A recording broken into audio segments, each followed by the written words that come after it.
Welcome back to GDK on your Thursday morning, 9:26 on the clock, live here at Tire Discounters, the Beaumont Center location. We've got Ben Swager with us. We're talking about kind of transitioning our car from the hot summer months into the more fall period.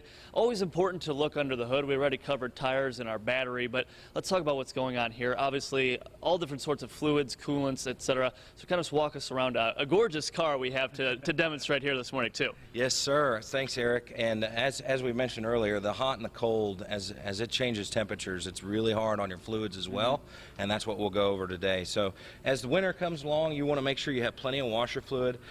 Make sure it's got a nice content. Sometimes in the summer, you're going to add water. Some people add water. That's not recommended because that'll crack that tank as it freezes. Oh, so that's right. Make sure you get a good washer fluid in there, and especially as that slush builds up on your windshield. Other fluids to think about is your brake fluid. You know, it gets really hot when you apply your brakes, and it runs through that hydraulic system. And then as the cold temperatures come in, you want to make sure it's up to spec. And it's as simple as a dip strip. Just dip a strip in there. The use is in the name, and then you just see where it's at as far as its acidity level. So that's another good thing to check and keep in proper order as the temperature changes. And obviously stopping your vehicle is a good thing to know that it's going to do.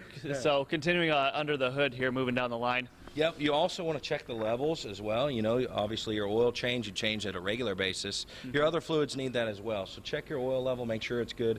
And I'd say probably one of the major, real important things is your coolant in the winter. Yeah. As the temperature drops, there's a certain boiling point and a freezing point that your coolant needs to stay in between. Again, it's as simple as putting a dip strip in the fluid and checking it as far as where it falls on the graph. So there's a freezing point that you're allowed, and keeping that flushed and at a good level is always recommended. And a lot of this stuff people could do by themselves. Obviously, if you bring it in, you'll do it for them. Makes it a little bit easier. Now, we talked about batteries and corrosion and how important it is to have, you know, a functioning battery, especially in the winter months. A lot of times, it's kind of hard to find a battery under the hood. People, you know, they know it's in there somewhere, but where is it? Yeah, exactly. On this vehicle, there should be a battery, like on most, right here, and it's not there.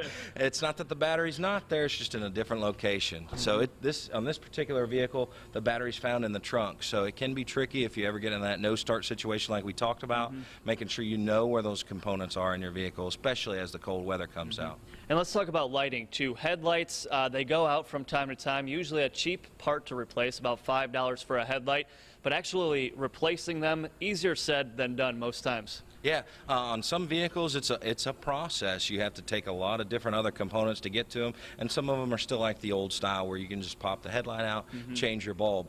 Again, on the bulbs too, some of these incandescent high intensity bulbs, they're not $5 anymore either. Yeah. So they get expensive as well. But headlights are very important as far as when the cold weather comes out. You got a nice snow going, or even as it rains and drizzles, you want to make sure your visibility is high.